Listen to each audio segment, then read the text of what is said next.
Amigos televidentes, continuamos con su espacio Cerrando la Noche y como es costumbre ya a partir de esta hora vamos a conversar con los invitados que diariamente desfilan por este espacio. En la noche de hoy vamos a conversar con el doctor Wilson Gómez Ramírez, quien es presidente del Instituto Duartiano de la República Dominicana. Con él vamos a hablar de cómo surge esta institución, qué hace esta institución, cuál es el objetivo, el norte de la misma y qué bueno que en el país hay instituciones que pues levantan el orgullo y sobre todo lo que son nuestros símbolos patrios, como lo es el Instituto Duartiano de la República Dominicana. Don Wilson, buenas noches y bienvenido a Cerrando la Noche. Buenas noches, de verdad que es un honor estar aquí en este espacio Cerrando la Noche.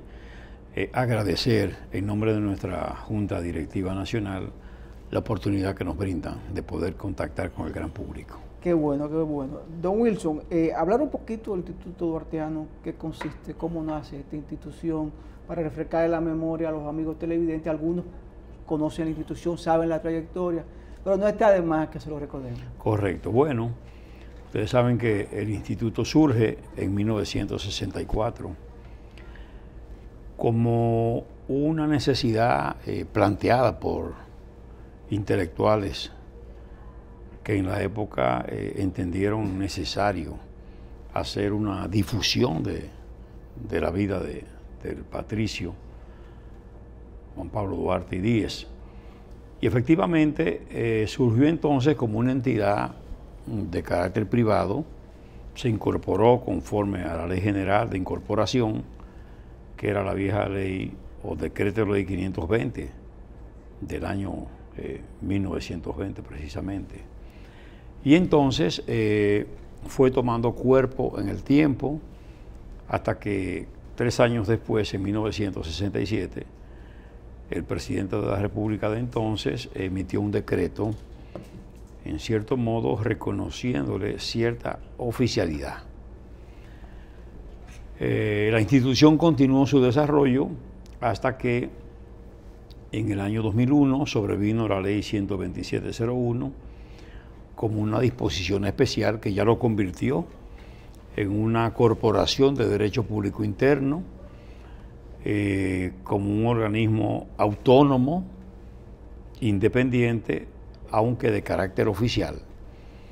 Y entonces, desde ese momento, el instituto comienza a trillar un camino diferente, ya como una institución de alguna manera amparada por el Estado Dominicano. Hemos recorrido estos 21 años ya con esa calidad y entonces pues tenemos la misión esencial de hacer la difusión profusa de la vida, obra y ejemplo de Juan Pablo Duarte, de velar por lo que es su imagen, en particular lo que tiene que ver con las pinturas, las esculturas, los retratos, procurando que la imagen del patricio sea preservada en los rasgos fisonómicos fundamentales. De ahí que, aunque la misma ley establece la necesidad de que nosotros respetemos lo que es la labor creativa del escultor, del pintor, del artista, independientemente de eso, tenemos que procurar que los rasgos se aproximen a la figura de Duarte.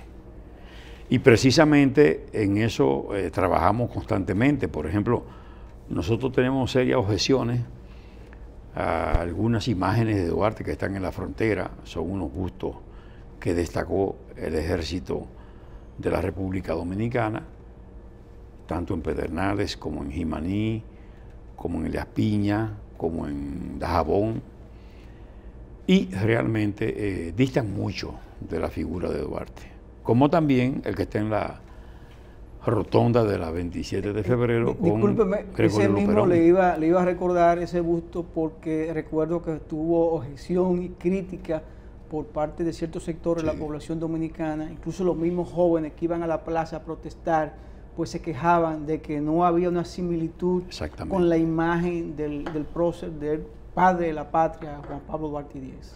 Y ese que está en esa rotonda, en la Plaza de la Bandera, se aproxima más que los que están en la frontera y que son de un tamaño importante.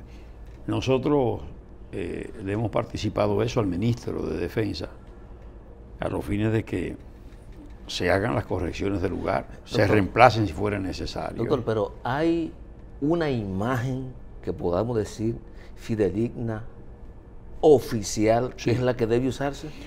Sí, mire, hay el concurso de varias imágenes. Por ejemplo, hay una única fotografía, que es una fotografía de 1873, 3 años antes de la muerte del patricio, tomada por un fotógrafo de ascendencia española, venezolano, Próspero Rey, pero ya Duarte indudablemente estaba bastante afectado. Ya de mejorado.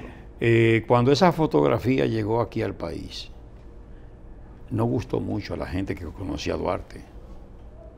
Le pareció que ya no era la figura que hizo, todo lo que hizo por esta patria, y que en consecuencia esa no era la mejor representación. Sobrevinieron entonces algunos retratos, y esos retratos se aproximaban a la figura del patricio. Inclusive en algunos casos Rosa Duarte dijo que eran bastante aproximados a Juan Pablo Duarte. Y efectivamente se fue en cierto modo asumiendo la de Abelardo Rodríguez Urdaneta, que es una imagen bastante aproximada y que identifica plenamente al padre de la patria. El Instituto Duartiano la oficializó para los fines de su uso, y es esa la que está en nuestro logo, ¿verdad? Ahí está esa imagen. Sin lugar a dudas que habrá siempre en el mundo de los intelectuales y de los historiadores algunas puntualizaciones y diferencias, porque eso no acabará jamás, pero no hay duda que esa imagen, un niño de 3 años, de 4 años, cuando la advierte, dice Duarte, y es lo que importa. Bueno, pero eso ya sería por el tema de la costumbre. Bueno, porque claro. igual si dejaran cualquiera de las otras, las próximas generaciones van a identificarlo como Duarte. Claro, pero esa no hay duda que tiene los rasgos y se basa en la que Rosa Duarte le pareció que estaban los rasgos dados. Sin embargo, esa no gustó aquí tampoco, gustó la de Rodríguez Urdaneta. Y una pregunta, doctor. Al asumirla el Instituto Duartiano como imagen oficial y teniendo el instituto un carácter también de corporación pública del Estado, ¿no ha de ser entonces la imagen que ha de replicar las instituciones que puedan tener en su carpeta, hacer algún tipo de reconocimiento con imágenes a Duarte? Sí, claro.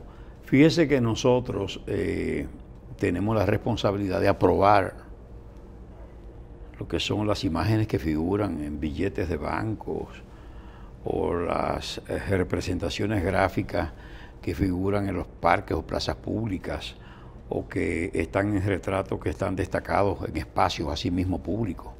El instituto tiene que hacer una aprobación. Por eso fue el problema del Ministerio de Defensa con esas esculturas, que el Instituto Duartiano no aprobó, no fueron sometidas conforme a la ley 127.01 al criterio, al escrutinio y al escrutinio para determinar la fidelidad de esos rasgos. Como no se hizo, entonces de manera ilegal fueron destacadas. Y eso es lo que afecta, ¿verdad?, esa proyección de esas esculturas. Y es lo que hemos tratado, y hay la promesa del Ministerio de Defensa de hacer la corrección del lugar, ¿verdad? Como también hay la promesa de hacer la corrección del escudo nacional que está destacado en el mausoleo donde están los restos de los padres fundadores, en lo que es el altar de la patria, que está mal, y se le ha hecho la precisión. Qué bueno que usted habla del escudo, y me imagino los otros símbolos como la bandera que tiene la República Dominicana y que exhibe porque el Instituto Duartiano no solo se circunscribe a lo que es la imagen de Duarte, la vida y la obra de Duarte, está también la defensa a los símbolos patrios, el escudo, la bandera, que es parte de nuestra idiosincrasia, de nuestra identidad nacional. Claro. Y ahí me preocupa porque he visto en algunos libros de texto un poco distorsionada, tanto la bandera como el escudo, y la figura de los otros héroes de la patria, no solo Juan Pablo Duarte, hay que hablar también de Francisco de Rosario Sánchez y demás, Perón, que son parte de... Creo que el Instituto Duartiano tiene que ir más allá, no simplemente quedarse en la figura de Juan Pablo Duarte. Sí, realmente nosotros destacamos las efemérides y destacamos esas figuras. Amella, por supuesto, y su rol estelar, Sánchez, el papel que jugó el general Luperón, es decir, todo eso se destaca. Y nosotros procuramos realmente que en sus fechas correspondientes, en sus efemérides, se le destaque como figura y se dan conferencias y se hacen coloquios y se hacen demostraciones de reconocimiento. Es decir, que el instituto está muy enfocado en que eso sea así y por supuesto hay un trabajo arduo en lo que concierne a los símbolos de la patria, a su mejor uso. De hecho, esa ley especial que se promulgó en julio de 2019 y que no ha sido suficientemente difundida porque a raíz de eso nos afectó la pandemia y entonces hubo ese eclipse importante que impidió que se proyectara debidamente la ley. Nosotros hemos hecho impresiones y reimpresiones copiosas. Inclusive lo ha hecho también el Tribunal Constitucional. ¿Para qué? Para que los dominicanos conozcan esa ley. De hecho, yo le he traído un ejemplar de esa disposición a ustedes porque es parte de lo que nosotros llamamos el kit patriótico que entregamos a las personas que van al instituto y también a gente como ustedes que hace opinión pública, a los fines de que tengan a mano ese instrumento que no hay duda que es de mucha utilidad práctica. Doctor, cada 26 de enero se cumple año el patricio, vemos mucha algarabía y uno a veces percibe que los poderes fácticos de la sociedad dominicana ha ido construyendo la figura de un patricio que parecería que es un santo, parecería ser un santo, en el que se le rinde pleitesía cada vez que cumple años. Sin embargo, no vemos que en la práctica nuestra clase política, nuestra clase empresarial, trata de imitar mínimamente los principios enarbolados por Juan Pablo Duarte. Un país en que clase política e empresarial azotan la sociedad y al Estado con corrupción. Un país donde las personas no son sanas y felices, como pensaba el patricio que debíamos ser. Y ante eso, yo siento que también hay poca beligerancia, inclusive del propio instituto. Hay temas que yo percibo al instituto ausente, en procura de dignificar, de consolidar, no solamente el ideario, sino la práctica que motivó a Duarte. Bueno, su enfoque es maravilloso, es decir, hay una parte importante donde usted acierta. En la última parte debo explicarle, mire, lo primero es que ciertamente, como usted dice, Duarte es el ausente del discurso político dominicano. Del ideario duartiano hay tantas cosas que decir, tantas opiniones de Duarte y tantos enfoques en consonancia con los momentos actuales inclusive. Y es un referente, lo que pasa es que es un referente pesado para nuestros políticos. ¿Por qué? Porque Duarte primero concebía la política como la ciencia más pura después de la filosofía y digna de ocupar las inteligencias nobles. Tenía una concepción de que se iba a la política a hacer un esfuerzo a servir para el bien común, ¿verdad? El bien común, por encima de todo. Duarte proclama ser un ser humano, una figura apegada al Estado de Derecho. En su proyecto de constitución, en el artículo 1 dice, gobernantes y gobernados tienen que acogerse a la ley, al debido proceso, a las garantías. Por eso cuando lo aclama Mella en el Cibao, presidente, él nos entusiasma con eso, porque Duarte estaba convencido de que él, de llegar a la presidencia, tenía que ser con el apoyo del voto popular, porque ya él había organizado las juntas populares en 1843 para escoger a los que iban a representar a esta parte de la isla en la constituyente haitiana de 1843. Y él sabía perfectamente cómo administrar unas elecciones puras, que las ganó, y eso fue lo que le llamó la atención al gobierno haitiano, a Charles Gerard, cuando ganan los trinitarios ese proceso eleccionario. Es que viene con su ejército, Gerard, él en persona, inclusive rodea la casa de Duarte y lo persiguen y le ponen precio a la cabeza.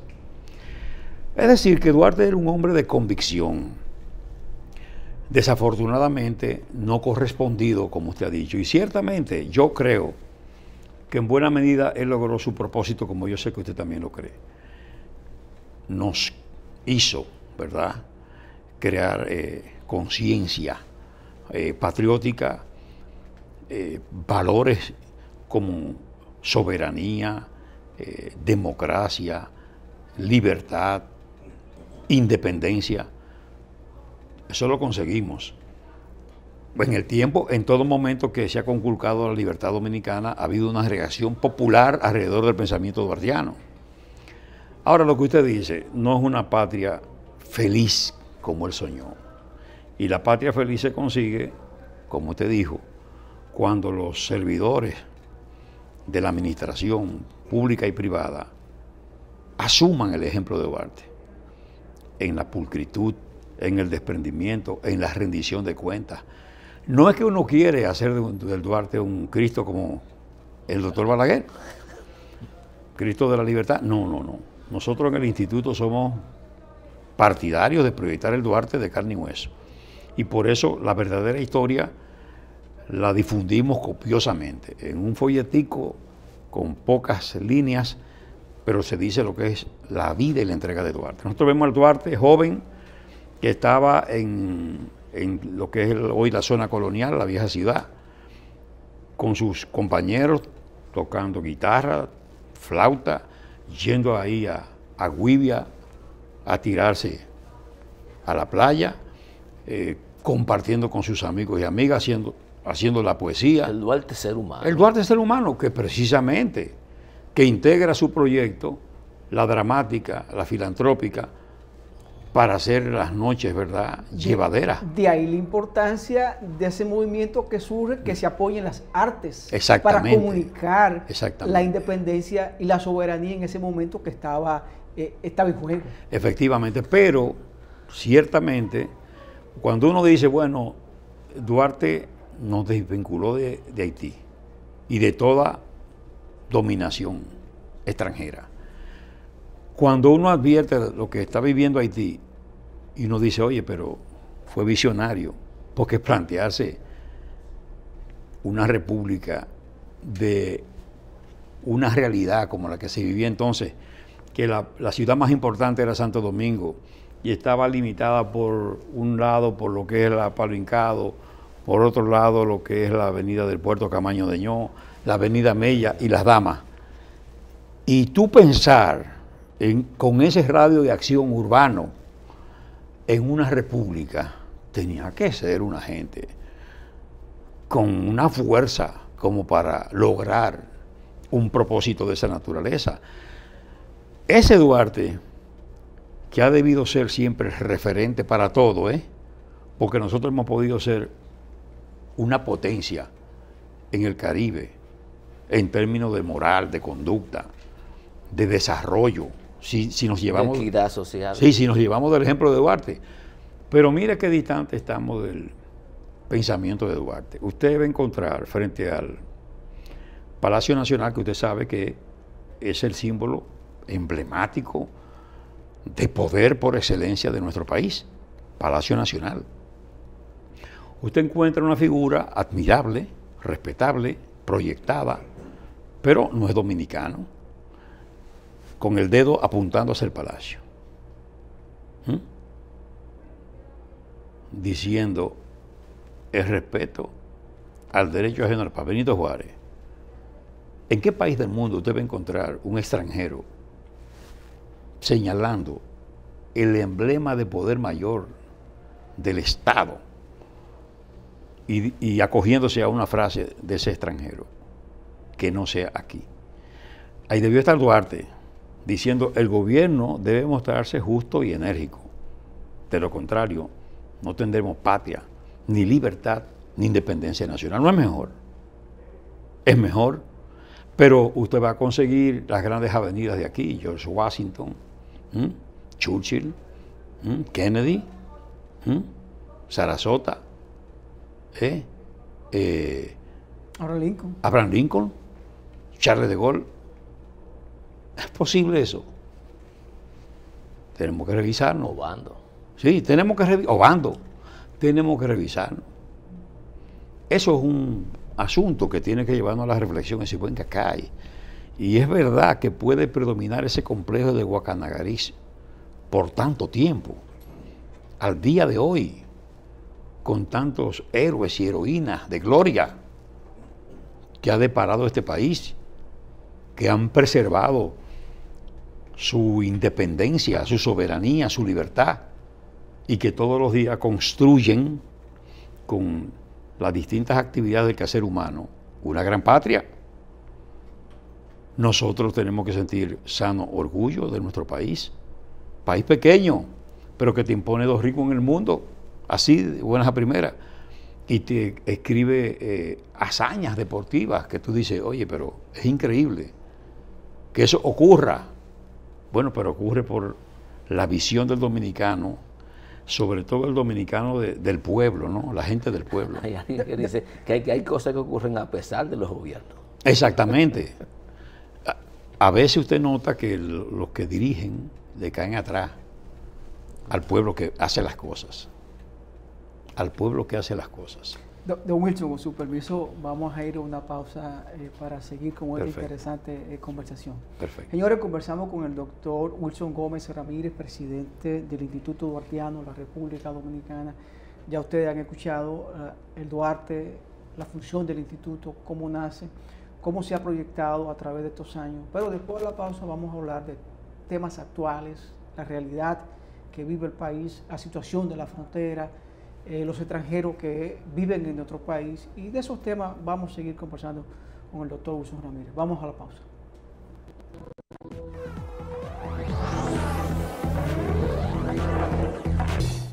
Amigos televidentes, continuamos con esta interesante entrevista con el doctor Wilson Gómez, presidente del Instituto Duartiano de la República Dominicana. Es un placer, Junior, para mí conversar con el doctor Wilson Gómez, y más que al final de la intervención pasada, cuando habló de ese orgullo que siente el dominicano cuando ve la bandera ondeando en un país extranjero, cuando ve a un atleta dominicano que gana una medalla y exhibe el escudo dominicano, cuando escucha las notas del himno nacional en playas extranjeras, en momentos de gloria. Creo que eso le levanta el pecho a cualquier dominicano. Lo que para muchos es un problema, el no tener la producción de un programa rígido, sometido a un guión. Para nosotros entendemos que es una virtud, porque en la medida que se desarrolla la conversación uno va tomando tics, sí, aunque luego tenga que retomar el tema central para que el doctor Gómez nos explique las actividades que desarrolla el Instituto Duartiano. Exactamente. Bueno, fíjese que muchas veces la gente no percibe el trabajo cotidiano, es decir, nosotros no estamos trabajando porque llegó el mes de la patria o porque llegó una efeméride determinada. No, es todo el tiempo, todo el tiempo. Mire, nosotros hacemos los recorridos patrióticos, llevamos banderas nacionales al interior del país, a familias a establecimientos como destacamentos policiales, oficinas de la defensa civil, escuelas, fortalezas, cuerpo de bomberos. Donde quiera que advertimos una bandera raída, descolorida o en mal estado, hacemos el cambio y le dejamos inclusive banderas en stock para que tan pronto se deterioren hagan los cambios. Por ejemplo, nosotros en esos recorridos que hacemos patrióticos entregamos mano a mano, es como una especie de esfuerzo concentrado, mano a mano documentos patrióticos a la gente. Al mismo tiempo se hace una difusión a través de una unidad móvil, ¿verdad? Proyectamos documentales, damos conferencias sobre el uso correcto del símbolo patrio. Nosotros vamos peinando zonas donde destacamos bustos, bustos que son obsequiados por la institución, aportados por la institución de Duarte. Nosotros, si hay un busto que esté en malas condiciones y necesita ser remozado, lo hacemos. Nosotros tenemos los llamados centros duartianos en todo el territorio nacional, que son una especie de entidades de apoyo, entidades de base, que hacen las de correa de transmisión, a las que nosotros les mandamos material y ellos se encargan de hacerlo llegar a las escuelas, a los clubes sociales, a las entidades populares, etcétera. Nosotros tenemos las llamadas filiales, que son como los centros, pero en el exterior. Y donde quiera que hay un conglomerado importante de dominicanos, por ejemplo, las más recientes filiales están en Perú, en Chile, en Argentina, en Brasil, en Costa Rica. Esas son las últimas integradas. Pero han de saber ustedes que en Venezuela, en Nueva York, en New Jersey, en Filadelfia, en Washington, en Puerto Rico, en Miami, en España, en Suiza, hay filiales a las que le enviamos material y hay un vínculo. Nosotros trabajamos ahora con relaciones exteriores, con el organismo que tiene que ver con la diáspora. Y estamos trabajando en la valija patriótica, que nosotros aportamos material, ellos se encargan de llevarlo a los establecimientos diplomáticos y consulares, ¿verdad? Es un trabajo constante. Ya nosotros nos aprestamos ahora, en esta semana, a viajar a Nueva York, precisamente a juramentar un equipo, una filial con contundencia. Inclusive estamos haciendo los aprestos para adquirir, bajo alquiler por supuesto, un local bien ubicado, digno, como merece la comunidad dominicana que está en Nueva York.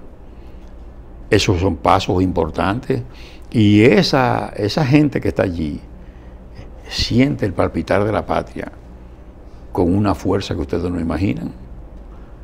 Ahora en el Bronx está la parada del Bronx, precisamente, que es una manifestación patriótica que se da ahí, dominicanista, y ahí llevamos y hemos mandado material suficiente, banderas, banderines, imágenes del padre de la patria, tipo póster, el escudo nacional, folletos sobre el uso de símbolos patrios, sobre la verdadera historia de Duarte, precisamente el ideario duartiano, entre otros. Todo ese material es parte del avivamiento de la devoción patriótica dominicanista. Y el instituto no cesa. Ahora, yo les invito a que vayan allá al instituto para que hagan el recorrido por el museo, para que ustedes vean el impacto que ahora, con motivo de la noche larga de los museos, más de 4.000 personas fueron ese día solo a ver ese museo. En 20, 25 minutos se hace el recorrido. Y hay unos 13 dioramas que tienen figuras en cera que impactan independientemente de las piezas originales, del proyecto de constitución de Duarte, de otros elementos que son auténticos, originales, la gente sale de allí maravillada, impactada por la historia patriótica. Doctor Gómez, sé que los amigos de la noche no van a perdonar que yo no les formule la pregunta de qué piensa el Instituto Duartiano de la construcción de la verja o el muro que se está edificando para crear pues una división en la frontera dominico-haitiana. Usted habló ahorita de esos bustos de Duarte, sí, que están ahí, que no distante, muy diferente a la figura del ideario del patricio Juan Pablo Duarte. ¿Cuál es la opinión del Instituto Duartiano sobre esta obra que ha iniciado el presidente Luis Abinader? Sí, mire, la edificación de esa verja, de ese muro, es una necesidad, porque eso es parte de una serie de acciones orientadas a controlar la frontera. Que contrario a lo que dice mucha gente, que no se controla, se controla. Lo que tiene que existir es voluntad política para controlarla. Hay que crear condiciones, porque por ejemplo, no se puede pensar en que los militares nuestros que van a la frontera pueden hacer el mejor trabajo, el trabajo más satisfactorio, si primero ellos no están en condiciones dignas allí, si no se hacen edificaciones propias para que la vida de ellos discurra en medio de una dignidad humana. Porque si un militar tiene que estar asistiendo a que le presten una facilidad para ir a cepillarse a un baño o a cualquier necesidad personal, a bañarse, lo que sea, si no hay una infraestructura creada para que ellos hagan eso en las mejores condiciones, si no hay unos salarios atractivos, si no hay una vigilancia, fiscalización para que no se dé ninguna acción impropia y que si se da haya un castigo ejemplar, entonces tenemos problemas en esa parte. Es decir, el muro es una parte, la tecnología alrededor del muro es otra parte. La ley, cumplimiento de la ley y de la Constitución de la República, que en el artículo 10 establece el privilegio de tratamiento de la frontera y dice que debe ser tratada la frontera con el privilegio debido para desarrollarla económicamente, ¿verdad?, socialmente, también desde el punto de vista de la cultura, de la parte histórica, que manda inclusive a que los medios de comunicación en frontera hagan una difusión permanente de valores patrios, y la propia ley de símbolos patrios, que es una ley especial, la 210-19, establece claramente que hay que hacer difusiones diarias en promociones o cuñas a través de los medios orales de comunicación que están en frontera. Pero también la Constitución hizo una reserva de ley en lo que tiene que ver con la tenencia de la tierra en la frontera, y dice que se debe privilegiar el interés de dominicanas y dominicanos. ¿Para qué? Para que la gente que está allí como titular de tierra en una determinada franja, ¿verdad?, de la línea de frontera, de la divisoria, sea detentada por dominicanos y dominicanas, y no así extranjeros. Porque si usted permite que extranjeros en la divisoria se apropien, cada vez que hay una apropiación hay una pérdida de la soberanía terrestre. Y todos los países...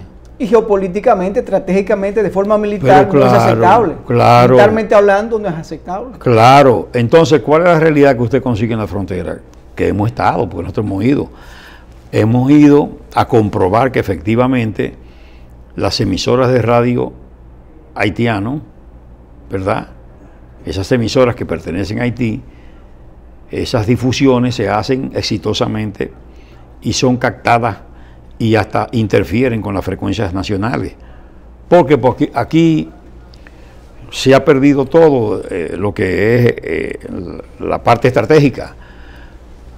¿Qué ha pasado con la amplitud modulada? Que ha sido abandonada por por los dominicanos.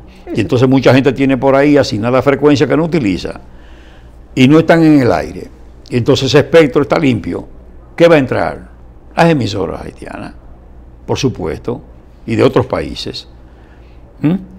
Y lo mismo pasa con las estaciones que hay de FM, que muchas veces no tienen la facilidad para que los propietarios o los que explotan esas frecuencias consigan relevo, que el Estado debe facilitarlo para que esas emisoras lleguen a la zona fronteriza, ¿verdad? Lo mismo pasa con lo que tiene que ver con el empleo. O sea, se hacen esfuerzos por establecer empresas en frontera, pero algunas inclusive no están en territorio nacional, están en territorio haitiano, ¿entiende? Entonces todo eso hay que procurar que se vele por el cumplimiento de lo que tiene que ver con esa seguridad y esa protección de frontera. Doctor, mi posición ha sido pública y reiterada. No vamos a debatir sobre esto, de que yo creo que los muros no resuelven los problemas de la migración. Pero ayudan. Pero no los resuelven. Sin embargo, a mí me gustaría ver con usted acá. Habló de ley de migración. Nosotros tenemos una ley de migración. Tenemos posiblemente un reglamento también. Pero adolecemos de políticas migratorias. Es cierto. Y siento que muchos dominicanos ven el problema migratorio enfocado en el inmigrante de manera individual, en este caso los haitianos, y no como un problema que tiene causas, orígenes, que trasciende al individuo. Porque a lo mejor muchos de los haitianos no quisieran estar en República Dominicana, pero se van a quedar en Haití. A lo mejor no quieren. Esa parte, ¿cómo manejarla sin que los principios que ustedes enabolan puedan ser tomados como elemento hasta racial por algunas personas? Que eso suele ocurrir, uno lo ve en los medios, lo ve muchas veces en las redes. ¿Cómo manejar esa situación sin perder el objetivo?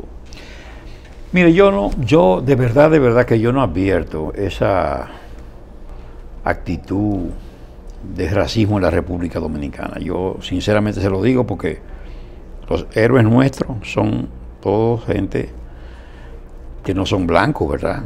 Y son héroes. Acabamos de ver a David Ortiz, Sí. Pedro Martínez, Johnny Ventura, Joséito Mateo, o sea, en todos los ámbitos nosotros acogemos a nuestros héroes gustosamente, sin que nadie desdeñe su color, ni mucho menos. Eso no está aquí entre nosotros. En realidad pudo haber épocas donde había un prejuicio y cosas, bueno, pero eso existió en todas partes, hasta en las sociedades desarrolladas, que no abandonan eso, porque todavía en esos países desarrollados hay racismo, pero ya eso es otra cosa. Pero en el caso nuestro no, que somos prácticamente fruto de todo un mestizaje. Mira, en definitiva, yo lo que creo es que ciertamente, como usted señala, no hay unas políticas como todo lo nuestro. Es decir, nosotros sobrevivimos porque la providencia es como es. Pero ¿usted cree que aquí hay autoridad en términos de lo que es, por ejemplo, el tránsito? No la hay. Porque aquí a usted lo pueden detener porque lo ven así, un hombre decente que va con un saco, con una corbata, le pueden pedir cosas. Pero a los vehículos públicos no le piden nada y andan en las peores condiciones, muchos. Los motoristas no tienen ley. Ellos pueden cruzar en rojo, no cruzar, devolverse, girar por la acera, por allí, por aquí, sin problema. Y tienen el consentimiento expreso porque lo veo todos los días. Y la ciudad no está tampoco regulada. Esos motores caminan por doquier, por donde le parezca. Ya no hay zona residencial, ¿entiende? Entonces eso es parte de un desorden. Pero ese desorden se expresa en ese aspecto, en el aspecto migratorio y en otros aspectos. Aquí uno siente que hay el orden y la autoridad cuando se trata de disposiciones que tienen que ver con la cuestión impositiva. Usted siente que hay autoridad en la cuestión impositiva, ¿entiende? Cuando usted cruza por un aeropuerto encuentra cierto rigor, ¿verdad? Pero fuera de ahí no. Y escúcheme, doctor, y a veces en materia impositiva hay una errada percepción, creo yo, de esta sociedad, de que los problemas políticos sociales quiere que la ley y los tribunales lo resuelvan. Así es. Eso es un país infuncional. Así es, así es. Usted no paga un impuesto. Ah, pues tiene una mora más grande que el impuesto. Sí, señor. Y por encima de todo, y muchas veces sin respetar el ordenamiento institucional, porque hay un orden constitucional. Claro. Y una ley está por encima de una resolución y de un reglamento. Y si la ley establece una cosa, se debe cumplir la ley. ¿Entiende? Pero son todos los poderes públicos que incurren con frecuencia, ¿verdad?, en esa inobservancia. Doctor, de verdad que agradecerle. Hablamos de un tema tan importante, tan trascendental, y lo hablamos tan sencillo que yo sé que los amigos televidentes lo entendieron, lo acogieron, y pasó este momento tan rápido. Y la verdad que es importante que sea ameno y sea educativo. Sí. Gracias Bueno, por estar. un honor estar aquí encerrando la noche. Cómo no. Señores, conversamos con el doctor Luison Gómez Ramírez, presidente del Instituto Duartiano de la República Dominicana. Qué honor, qué placer tenerlo en la noche de hoy. A ustedes gracias por la sintonía. Este equipo encabezado por Junior Espinosa y quien les habla, Giovanni Almonte, nos despedimos y hasta mañana.